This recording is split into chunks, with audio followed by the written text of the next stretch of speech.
Saddam, welcome everyone. Hello and welcome to the stream. Today we are going to be talking about circles and circular life, cyclical life, and linear life, and the different stages in life when this happens. We're going to explore does it affect us, and later we will see 5 different qualities of this circular, not circular life, but circular manifestations in our life. We could say like the 5 different kinds of circles happening within us, and we will explore it from the perspective of each of the voices. But first we're going to have a little brainstorming amongst the difference between linear and circular. What's the difference between linear living and circular living? And we did talk a little bit about this in some other videos, but particularly we touched upon the concept of going into some sort of loop when we were doing a video on the 7-year cycle. And that video, we called it the soul's journey. And I did that drawing out of that video, which is this one, which is very, very interesting drawing because it reflects many things. One of the things that it reflects is the linearity of life, and then circularity around here and linearity like here. But this is kind of like a oversimplification of linear and circular. We're going to go and expand this a little bit more today. But we did talk about how you are in the middle stage. The middle stage is number 5. We are in the course of number 5. So that's why circles are relevant for number 5. And being in the 5, this circular stage, it can be like everything gets upside down, like I was showing, like here, now we turn upside down, now we are again like this, and then you don't really know where you are, you don't know what's happening. So this is the period of transformation, and that's why we call it the cotton wool or the cocoon phase. And the idea, cocoon is like a metaphor for the butterfly coming out, and hopefully you can fly up rather than just burn down. That would be the going into dust, let's say, or going into light, becoming one point of light. So this is kind of an oversimplification, but a little bit of the basis for the circular and linear manifestations in our life. So let's start with that today. Excuse me.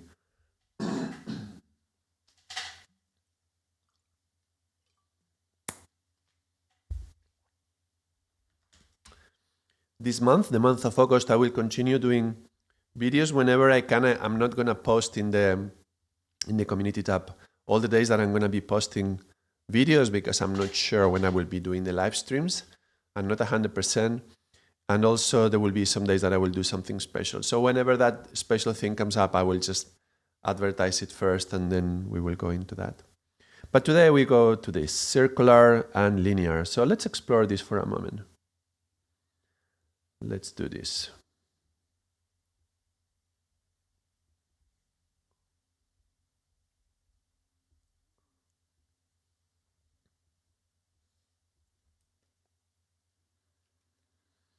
Well, there is a concept of linear, meaning working in a straight line. So linear means straight in some way.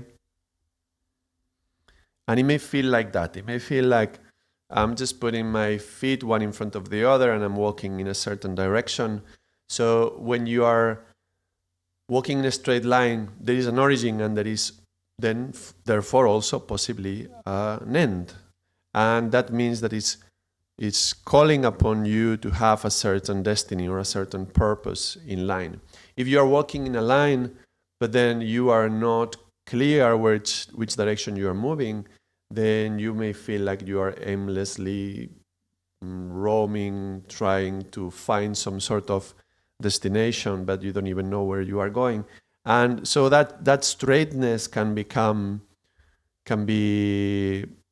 going in a random direction and you don't really know where it's going.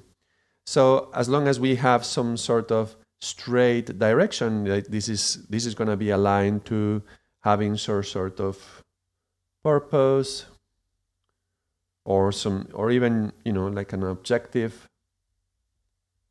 I would say purpose is more like a life purpose is more is more grandiose. Let's say you are setting yourself, well, what's the line that my life is going to get to? Where would I like to get in 10, 15, 20 years?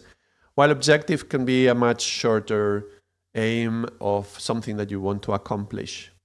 But establishing a purpose or an objective is already setting up some sort of straight line. This is what I am, this is when I'm going to want to go. And well, the circular can be circles, of course, but it can also be cycles. And I'm moving in a direction, but then somehow the circle continues, but I am in a different stage now.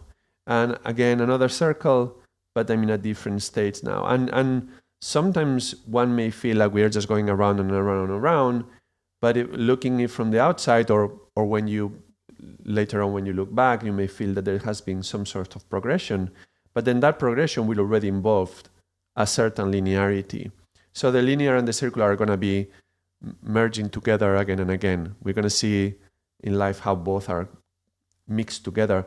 Actually, when you are in this one point and you are stepping one more point forward, you may think you are moving in a straight line, while maybe months, maybe years later, you will look back and you will realize that you were only going through a certain circle. This is all very abstract right now. It will become more clear as we continue the conversation, I hope. Yeah. So the linear structure is quite clear. The fact that we have a certain origin and a certain objective, like there's an origin and there is a direction and there is an end. This is already reflected by the fact that we are alive. There is a moment when we are born, there is a moment when we will die, and there seems to be a certain linearity to that. We feel that this is the origin, this is the end, so there has to be a straight line amongst these 2 points. And yes, there is a certain linearity to the life of the body. So on the material, physical level, there is a linearity, but as you look at the existence of the soul, not the life of the soul, because the soul is not alive, but the existence of the soul, you will see that this line is actually this line. Yeah, there is these 2 lines. And yes, the body seems to be starting here, ending here, and it dies, but this thing continues, it carries on. So when we see this diagram and then we die and then we reincarnate and we come back, you see what seemed to be only one straight line suddenly becomes again another cycle. And we become like these strands of DNA. So you realize there is a certain circularity to it. You may experience at some point in life that, why is this happening to me? Well, this is clearly something karmic and it comes from before, but you may have an intuition or a feeling that didn't originate on this life, that came from before. So you have a feeling that, okay, so something started in a previous life, now it's coming back here, I'm dealing with it now, if I don't deal with it properly, it's going to manifest again in the next time. So you can see the loop coming again and again. We can see this, for example, with our relationships. You have a boyfriend or a girlfriend, and then you are living with them and everything. At the beginning, it may seem like you are making a lot of progress, but then soon you find yourself in some sort of loop, and then maybe there's some mistakes, or there's some issues happening, and then the couple stops, breaks, dies. Yeah, life and death. So the couple stops, and then you get a new boyfriend or new girlfriend, and then you start a new loop, and you think you have learned a little bit. So you hopefully don't make the same mistakes. So you have advanced a little bit, and it seems now this is a new straight line. When you are in there, you feel like you're going like that, but then at some point, maybe that relationship dies again, and then you may go with different people through different beginning and endings of relationships. You may be experiencing this circular pattern, And as you are learning something, then you're moving in this linear path. Well, the same thing with the relationships happens with our life. And yeah, we are born and we die, and then we are born again, and then we die again, and then we continue like that, hopefully learning a little bit. Hopefully this will be the spiritual DNA, yeah? Becoming who we truly have to be, becoming who we are, becoming our the highest version of ourselves, manifesting our potential through iterations and iterations and iterations. This is not very different from creating computer programs. I was a computer programmer before, and you would do a program and then, oh, Saddam Infinity, hello, welcome to the stream, good to see you. So I would you do a program and then you have to go into debug mode. So you run the program in circles for a few times. You are like seeing step by step everything that the program is supposed to do. And a program is supposed to be something that starts and something that ends. Generally, computer programs are like that. So you would run the program beginning to end and then figure out 2 or 3 bugs. And then you debug it, you remove those bugs, and then you run it again from beginning to end. And it may seem like it's going in a line, but actually you have to run it so many times, and it's like that. And hopefully at the end there is so many little bugs that finally you get to some desired result. So the optimum program or the perfect manifestation. We operate in the same way. We have a relationship, a new relationship, and we hope to have learned the bugs from the past and debug them, right, from the previous relationship. Hopefully we remove some of our behavior that was not healthy or immature or it was toxic. We took it off and we face the new relationship, and then it's a new opportunity to debug. To debug what? The other person? No. To debug the relationship? No. To debug ourselves, right? This is about we taking our own bugs. And some bugs, they are coming from the outside. We may learn these bugs even in this very life. We are creating some karmas, and we have accepted the family karma that we are born into. So this is like a little, there's going to be these bugs from the family that are already there, like a tick, or like, is it called leech? It's called this little animal insect that touches to your, if you walk in some kind of waters, dirty waters, and then they attach to your skin and then they suck your blood. I'm not sure if it's called leech, something like that. So there is, or a tick, yeah? It attaches to you from the outside and it tries to suck your blood. Well, these bugs, these insects, we have to remove them from the outside. And hopefully through life, as we are progressing in life, like in relationships, for example, that was a good example. So as we are advancing through the relationship, we are learning that we have some sort of tick or sort of leech that we got inherited from the family karma or from my personal karma or national karma, and then I am debugging it at that moment.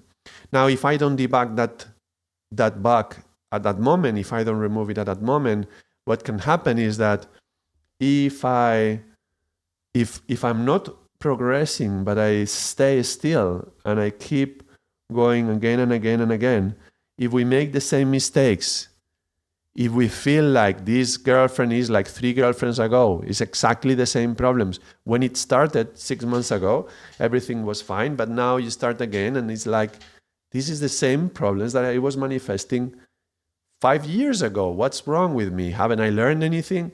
Well, it could be that if you don't take the time to self-reflect and change your attitude, your behaviors, which means debugging yourself, the bug is not something that attaches from the outside like a tick or a leech. I'm not sure about that term, but it can become something already in the inside, like a parasite. It's the same, it's sucking you, it's sucking your essence, your blood, whatever, but it's already inside of you and it's very hard to get out. Yeah, it's a leech or a tick. It's very easy to take off, even though it may leave some disease within you that you still have to deal with. But when it's a parasite, it's much, much harder to get out. So it's interesting to reflect upon some of our own patterns, toxic patterns that we are trying to get rid of.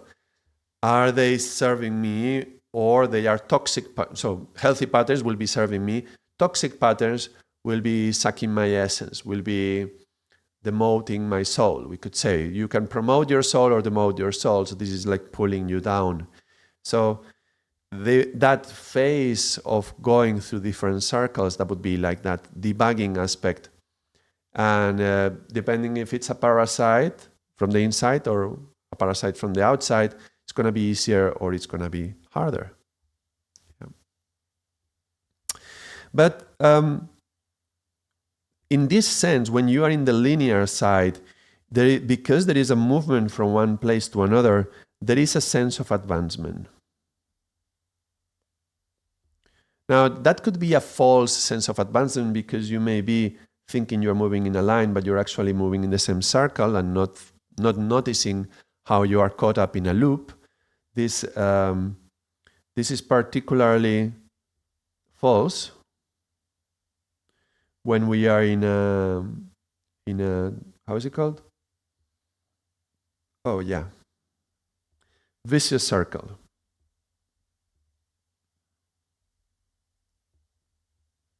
So you're in a vicious circle, but like this one, yeah? But you think you are advancing. You are moving in this line, a straight line, and you think you're advancing. This is like walking aimlessly in the desert. I mentioned about whether if you have this sense of purpose or an objective, you're going to have a clear direction where you're moving. In the desert, you may think, well, let me get out of the desert. You're not trying to reach, I don't know, moving north because you think that north there is some civilization, so you will, survive the desert and come to some sort of society that's going to rescue you. So you say, okay, I'm going to go north. That's some sort of direction. But if you have no clear direction, you're like saying, well, let me get out of the desert, and you're trying to walk in a straight line, the desert changes. And a lot of the desert changing is, you will recognize my language is very 1 and 9. I'm using analogy of the desert, that's land, that's earth, and the number 1 is linear, the one line. So hopefully you're starting to make these connections with the numbers. And so you are walking in this line, but actually you don't realize that that's the same dune that you saw 5 hours ago, and you are walking in a circle. So that's what can happen in life, particularly when we are caught in a place where we have no clear visibility of the outside and we have no clear objective where we are going. We want to get out of the situation, and then we end up in one of these vicious loops, vicious circles, or some sort of karmic loop. And it feels like in a linear, you feel like you're advancing, but you are caught in that.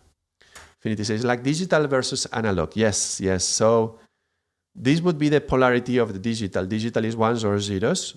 I mean, this is exactly what we are exploring. Ones or zeros.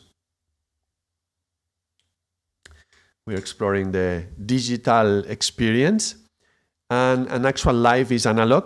Life is going to be in between, but we have to explore where is the circle in the line and where is the line in the circle. That's something that's going to be useful. And in a way, because this is 1 and this is 0 and this is linear and this is related to number 1, we could say this is a more male characteristic. Yeah, this is phallic, so it's a male, and it's a hole, it's an emptiness, it's a void, it's a circle. This is more female. So I'm not saying women are moving in circles and men are moving in a straight line. Of course not, we all move in all directions. But this is a male quality and this is a female quality. And that's going to be affecting how we experience it, depending on our relationship to these two energies. So just like here, you may have a false sense of advancement when you are caught up in a vicious circle or a loop. You may also have a false sense of being stuck in a constant repetition.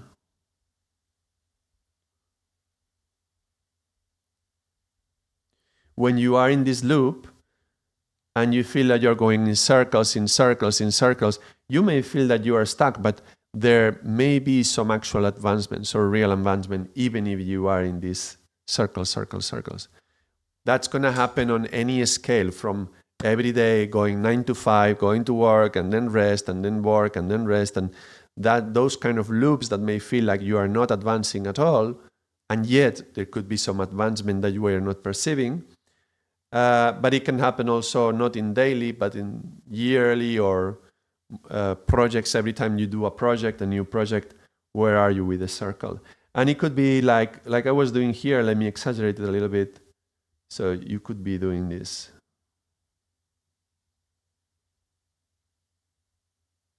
So you're always in a circle, but actually there is some clear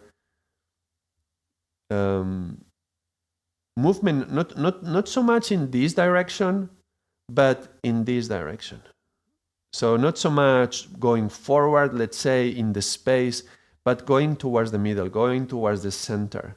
Because the center is the having a balanced life. So whatever, when we are in our youth and the very first cycles, and especially throughout the adolescence, when our hormones are, hormones have this waving quality, up and down, up and down. Now you are sad, now you're euphoric, and you don't know what's happening, and all these hormones are flowing in the life stream, in the blood, in the what do you call that? The stream, the bloodstream. Sorry. So as the hormones are flowing in the bloodstream, you are going up and down and up and down, and those cycles of emotions, slowly you come to some sort of mastery over them. Not meaning that we don't have cycles anymore, not meaning that we don't have emotions anymore, but we can live balanced within those emotions. And sometimes we may have a big wave and sometimes a smaller wave, but we have learned to live in the middle with all these waves and learn to manage them. So that's kind of an indication of maturity, in this case, in the sense of emotions, emotional maturity, but we could apply this to anything, psychological and spiritual maturity as well. Also, karmic cycles versus breaking the pattern consciously. Yes. So, do you want to say more about that, Infinity? Karmic cycles versus breaking the pattern. We will see more about this. You can say what you think, but we will talk about this also when we go into the 5 kinds of circles. We'll go into that. But what does that mean to you? Karmic cycles versus breaking the pattern. Can we also relate the cyclical to the physical and linear to the spiritual realm? Oh yeah, okay. Yes. So I did associate the linear to the life, that would be of the body, that would be the physical, and the circle to the spiritual. Can we relate it in the other way around? The cyclical to the physical and the linear to the spiritual? Yes, we can. Let me just do it very quickly. For example, physical. The physical body goes through circles and circles and circles and circles constantly, every day, every hour, every 2 hours and a half, every 24 hours. We have these ultradian and circadian rhythms which are constantly in a loop. And now I'm hungry, now I'm full. Now I'm thirsty, I drink some water, now I'm satiated. Now I'm sleepy, I sleep, now I'm rested. And we go through these loops constantly. The physical body is not a uniform experience. I'm thinking about the word uniform. Uniform is one form, that means one, linear. But the physical body is constantly trying to find balance in itself. And we are in a constant motion. The constant thing, the linear about the constant thing about the body is that it's always in this circular motion of hungry and thirsty and satiated and full and sleepy and rested and so on and so forth. So there is this cyclic constant movement in the physical realm. Now in the spiritual realm, what would be the straight line? in the spiritual existence, well, no matter what happens to the body, no matter how hungry or thirsty or sleepy I feel, if I go within, if I close my eyes and I go to myself, the soul is vibrating there always. There's the existence of the self. There is this feeling that I exist, and that's a constant. It's always there. It's like a good anchor. Whatever is happening in my life, and then there is these emotions, and then there's this drama around us, whatever, I can always go back to that center point and then find myself anchored. And that's a certain stability that is a linear. It's always there. In yogic science, karmic also means like memory, be it of the body, genetic, or mental. And those follow the physical realm from atoms to planets rotating, where one's karma is like written in astrology. Yes? So you are talking about the karmic cycles versus breaking the pattern consciously. Yeah, but what does breaking the pattern mean? Because you cannot change your stars, right?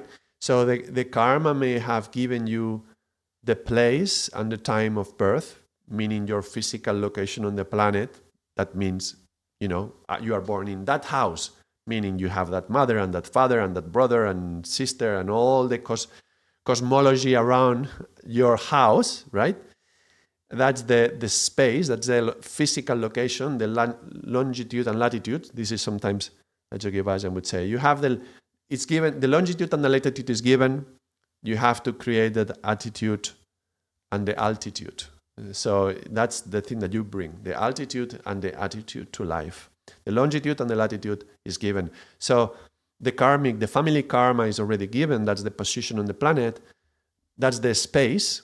And the time is given, the day of your birth, which date of birth did you have, and which was the state of the constellations, the astrology around you at that time. That you cannot change. You cannot change the astral chart. You cannot change the date of birth.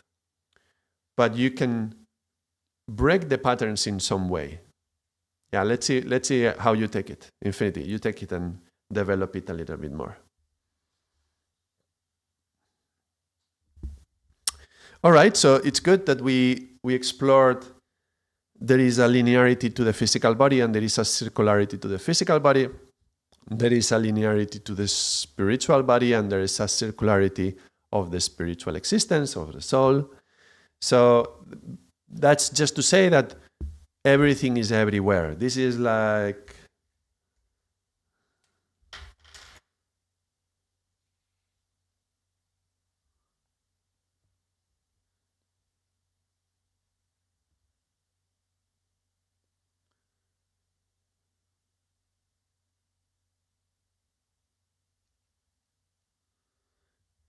I draw it like this. This should be, I don't want to paint it all black, yeah? But imagine this is all black and this is white. Well, there is a circle in the square, a circle in the line, and there is a line in the circle. So there is the polarities shows how everything is happening at the same time.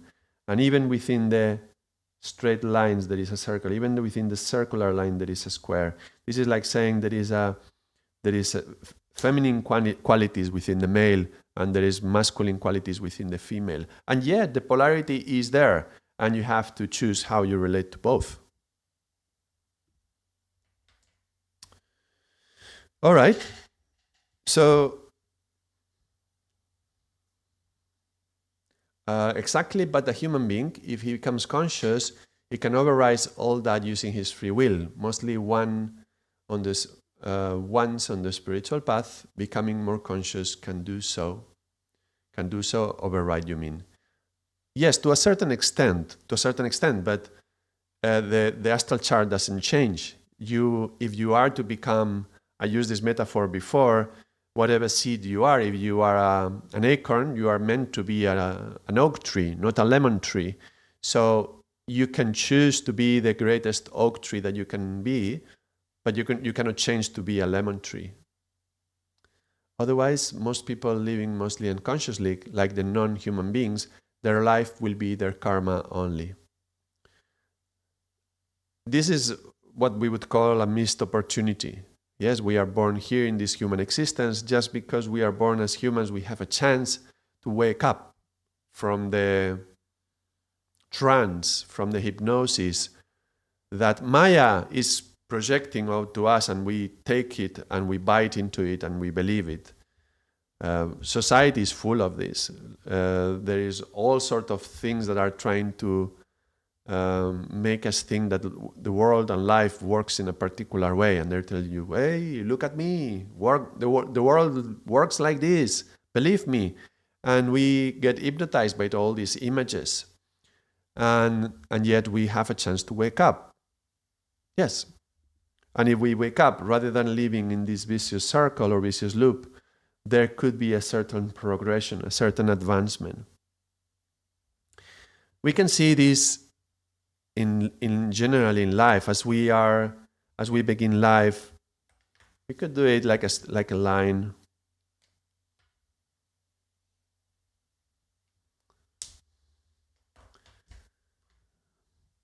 And in the beginning of life, everything seems to be moving in a certain direction, and everything seems to be very linear, moving in one particular way. And then we may enter into loops. So how about we put this in the relationship with the 5 circles? Let me do this in a different way. Let's talk about this in a different way. Now, you should be already, if you have seen this channel before and the videos that I do, you will be familiar with this diagram where we explore the 5 aspects: 1 and 9, 2 and 8, 3 and 7, 4 and 6, and 5 and 10. Well, circles itself is something about the center, is the 5. But let's check about what does every quadrant have to say about these circles. Also, hey, hello, Satnam, I didn't see you come in. Welcome to the stream. So let's explore this for a moment, these 5 circles. And if we look at the one is the origin or the beginning. It's also the objectives. I was already talking about some of these things when we were talking about where do we start, where are we born, and some sort of purpose or objective in life. But these 1 and 9 will be this. When you begin life, when you are an infant, everything seems to just happen. It's like different change of events.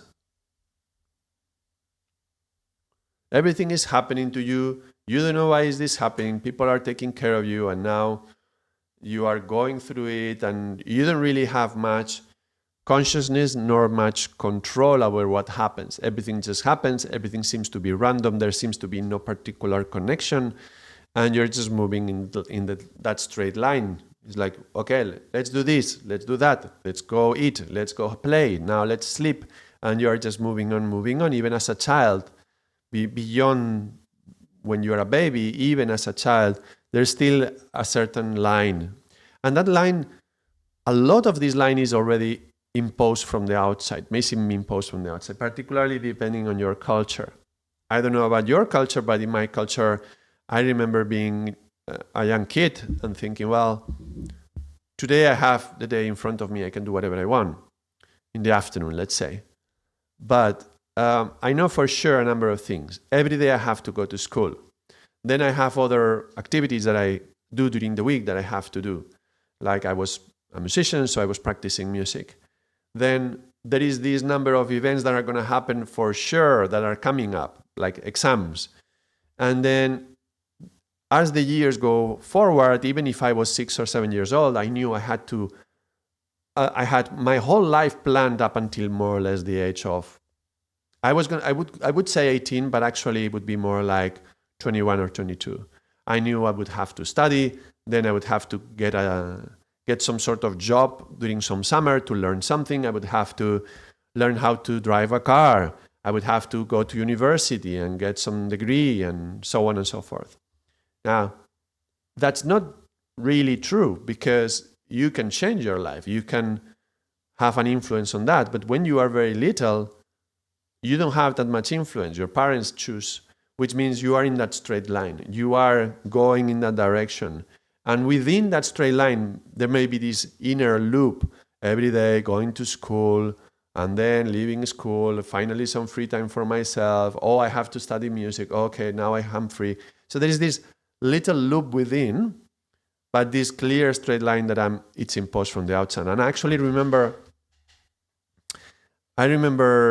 actually two very important times, but the most important was when I finished my degree, and I was 21, 22, and the day that I finished, and I had done my final year project, and I remember the feeling, I'm free.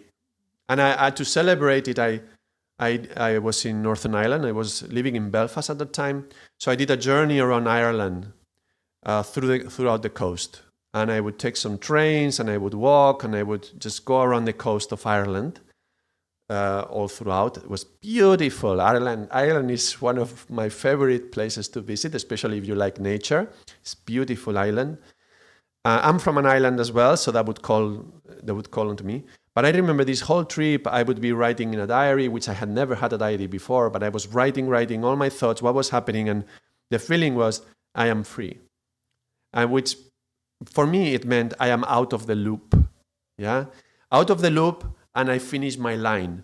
The line that was imposed to me. You have to get a degree. Okay, I got my degree. Now what? Right? Now I can choose whatever I want, right?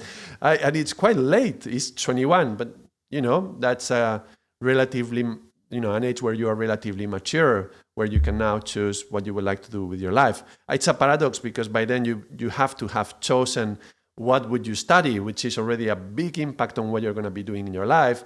You have to choose that when you are 14, 15, 16, depending on what age you have to make major decisions in your country. But for me, around 15, I had to choose. I was going to be into science, and then I had to choose the career. So finally, I'm 21. And now I'm free, out of the loop of the day-to-day having to go to university and so on, and out of the line that is set up for you that you have to do a degree. So that's very interesting. Yeah, the path that you go from babyhood through childhood, through adolescence, up to the point of feeling, now I can choose. And now when you can choose, is like when we were saying infinity, now you can apply your consciousness and decide what you're going to do with that. Yeah, everything was set up just like your stars, right? Shows that you had to have that path, but now what? And that could be exciting, and it can be also very scary. What do I do with my life? I missed a message.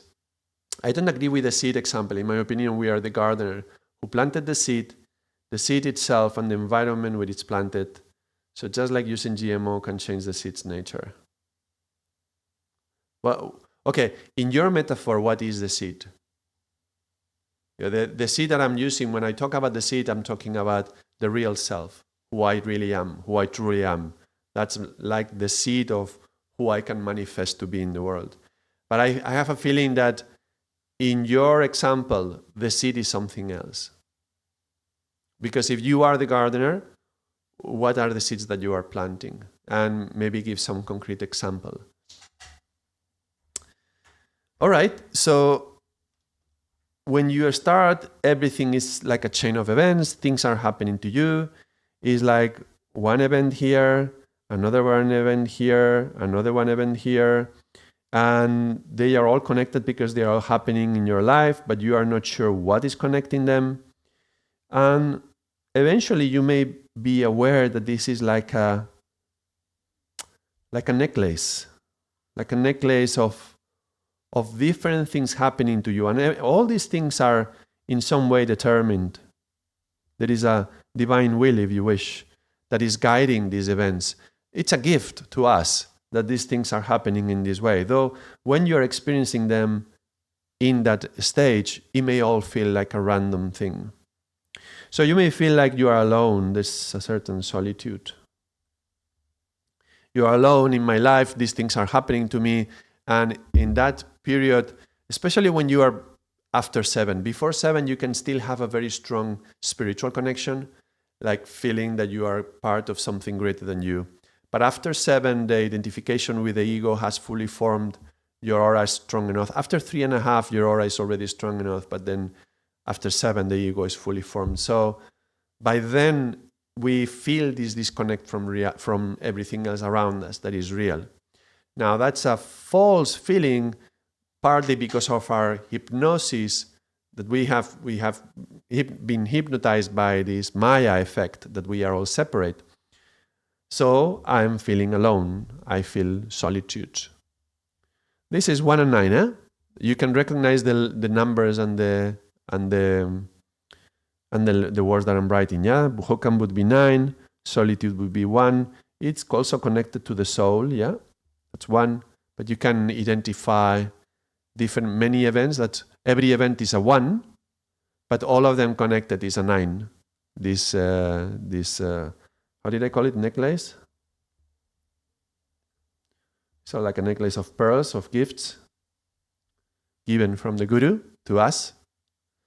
So the Guru would be 9, and the necklace of every pearl would be like a little jewel.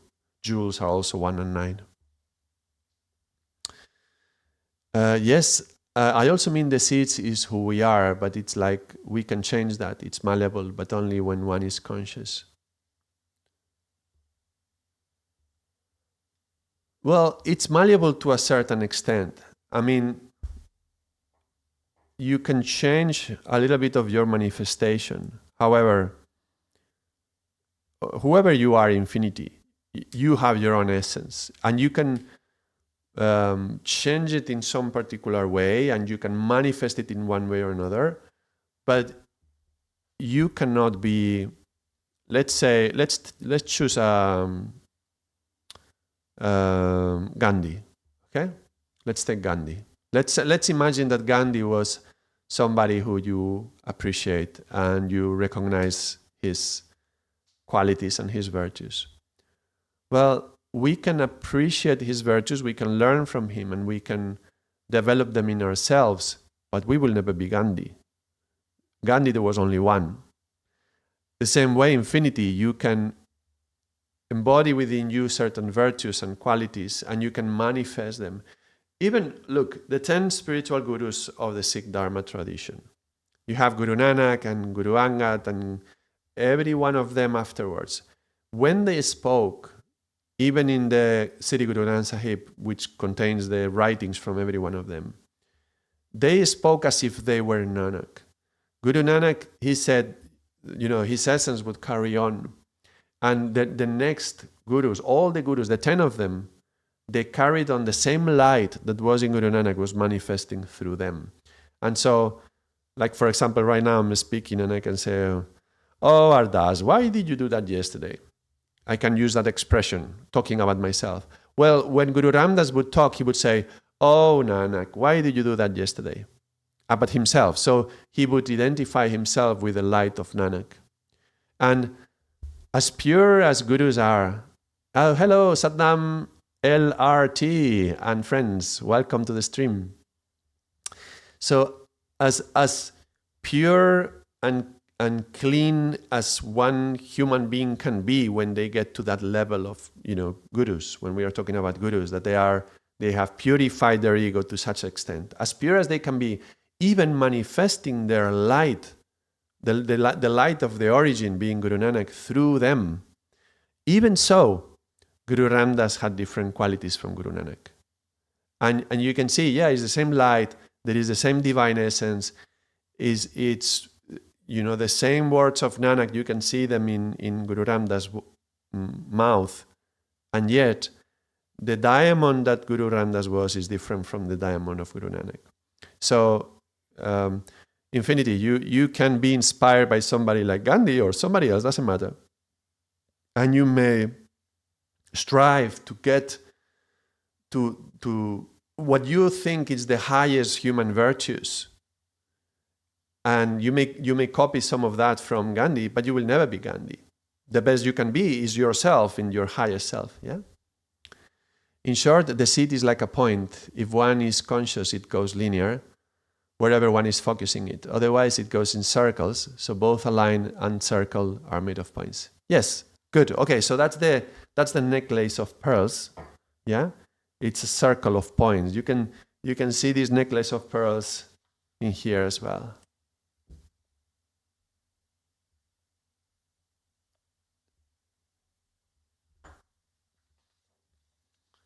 And it's like the seed has been planted, and as it grows through the time, this is time.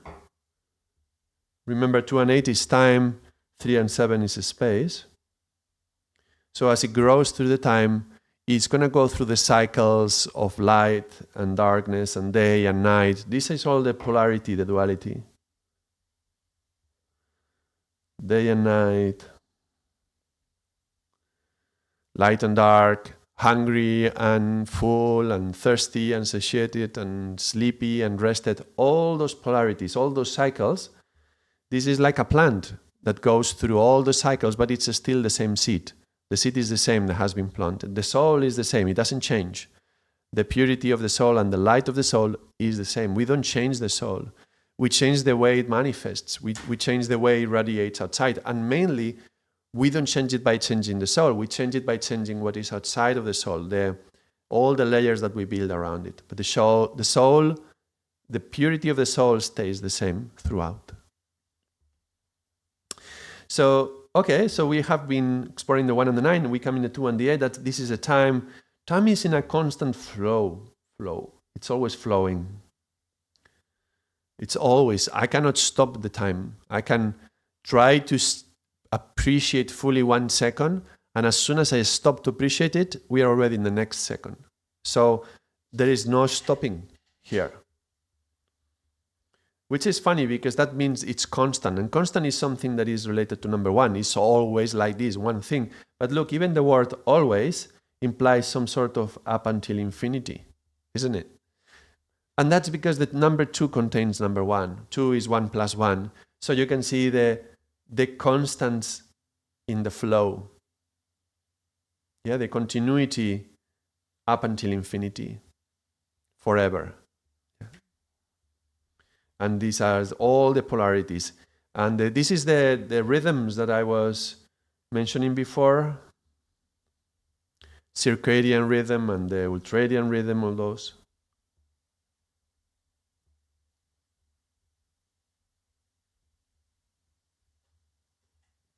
Number 8, by the way, is really just like a circle that has been twisted. So it's like this. So we can see that the twist within the circle here, and that very twist creates the polarity of the 2 aspects, one side and another side. You could also draw it like the yin and the yang. One side is dark, one side is light. But time is empty. Just like one is dark and one is light, one is full and one is empty. And the experience of time flowing is what to do with that. There is an emptiness to it, and then we figure out what to do with that emptiness. We want to kill the time, waste the time, use the time, invest the time. I don't know. We try to figure out what to do with all this time. And because time doesn't stop changing, it's always in a constant movement. What we do change. What we can have an effect, where we do have an influence on, it's on the space. Remember, this is time, and this is a space. Just like Einstein would say that the time and space are linked together.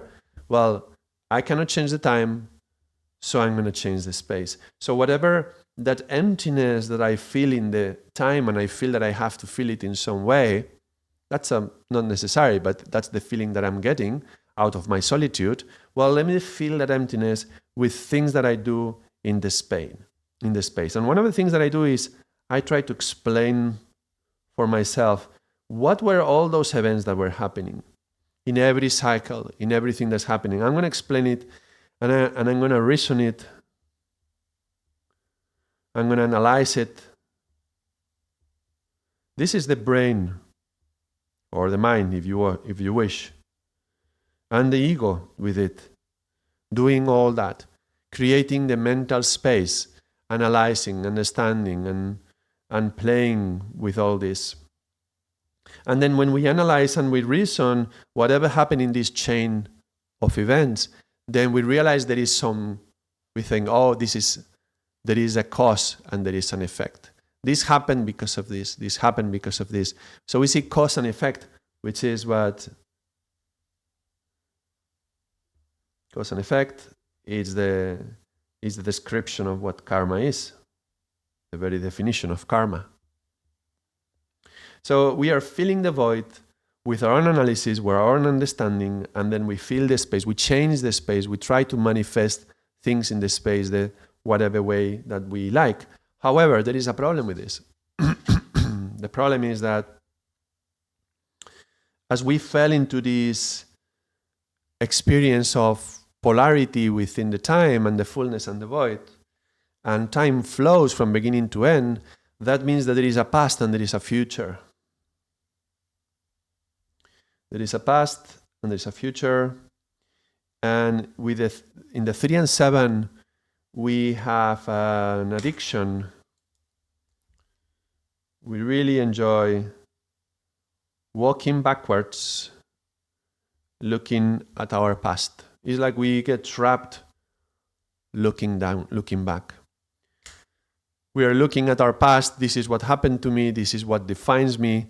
Whatever happened in my past, those little chains of events analyzed and reasoned now have become the beliefs, the values, and all the other thoughts that arise from there. And so when I decide what to do with the future, rather than facing forward towards the future to see what's coming to me, I am projecting from my expectations according to my experiences. Out of my experiences, I create expectations and I project onto that with my fantasy of the mind what I think it can happen and what I would like that can happen. So that's the mind playing the game of this. And we get hypnotized. This is the hypnosis.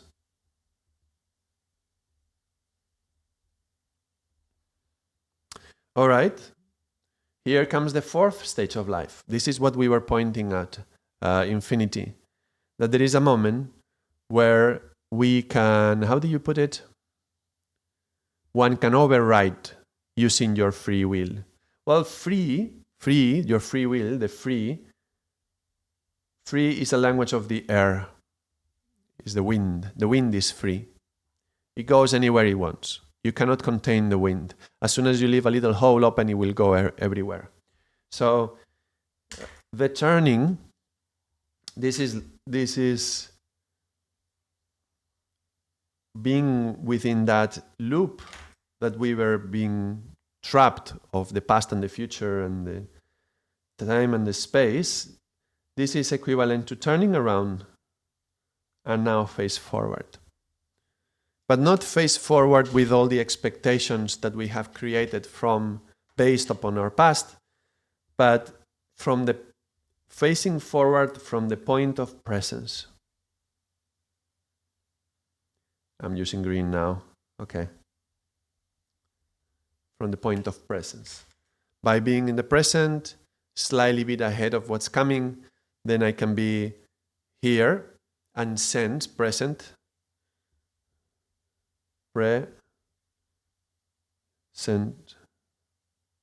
pre-sense what's coming, the future. And sensing what's coming, we can adjust and we can move to go where we have to go. So you see, there was a chain, there was a necklace, and I was feeling alone, and that was my solitude. And in the emptiness of the time, I created something in the space with my mind and my actions.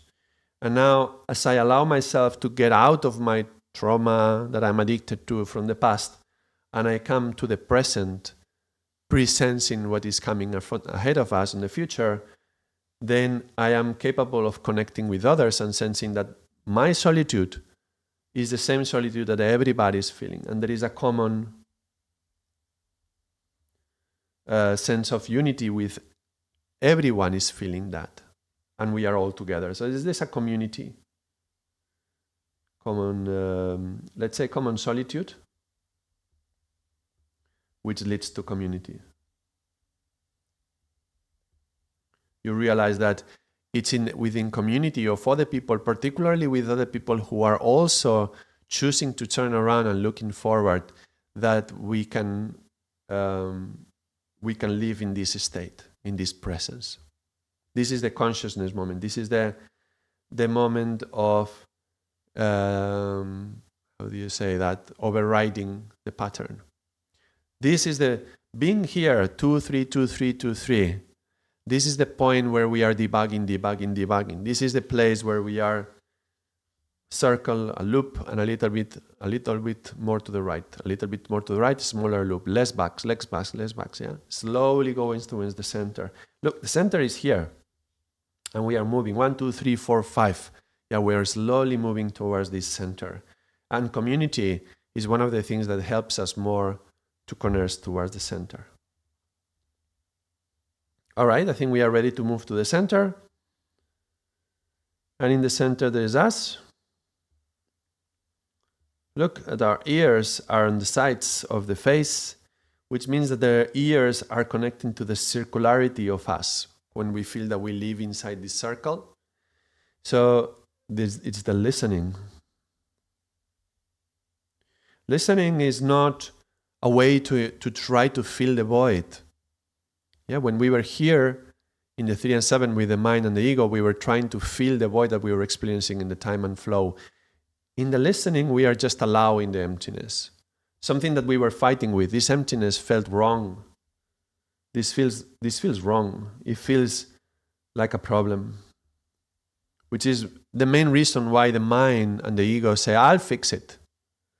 When we stop this game and when we start listening, that's when we can feel the circularity. Look, the eyes are in the middle. The eyes, when you open the eyes, we try to fill the empty space in the inside. Rather, the listening implies, okay, let me just not try to fill the void. Let me just connect to that emptiness, that shunya, that zero. And let me stay in that state. And that's another circle. And it's a constant state of circle. So it's a line and there is a circle in here. This is the circle of community, yeah? All together.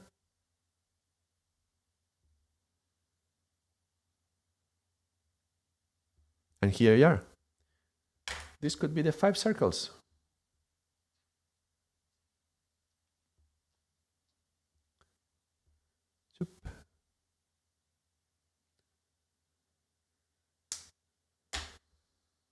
And somehow I feel like that's it.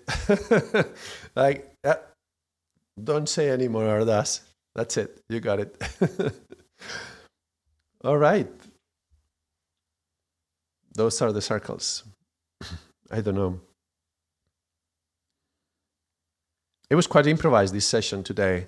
This morning, I thought I was going to be talking about something else. I thought I would be talking about communication. And then just 1 hour before starting, I said, no, we're going to talk about circles today. It's the day to talk circles. So that was very nice. I took a little document that I have. Well, it's not a little. It was like a magazine that Shiv Charan used to write back when he was in London and writing a little newsletter for all the students of Karam Kriya. And there's on the number 5, he had a newsletter on the number 5. And I found this little article on the circles, and I thought, so 1 hour ago, I was like reading that. What was that about? And trying to explore it, my own take on it, my own reflections upon it, with my own drawings, but to try to connect to what he was saying in that way. Hopefully it was useful, and maybe interesting as well. If so, don't forget to drop the like, drop a comment as well. How was it for you? Do you have some examples of circular living and linear living in your life? How do you feel right now? Do you feel in a circle? Do you feel in a line? And know that both are necessary and both are important. It's Also, we can apply this to relationships now. We could take a look at a relationship and how does that manifest when it's a couple and even when it's a family. And sometimes it may feel like, for example, when you get married, it's like everything is new and you are advancing, moving forward, and there is a clear direction. And then maybe you have kids, and then you are taking care of the babies, and then you are like in a constant loop, always the same, and you're in a circle. But at the same time, you see the babies growing, and that's a direct line. And then you feel your life is moving, is advancing, and at some point, your kids move out. And then you are back to being just with your partner, and then it's some new thing. But then it's again a new cycle and a new routine. And then maybe you even retire from work, and then you are free to express your time and your space in a different way.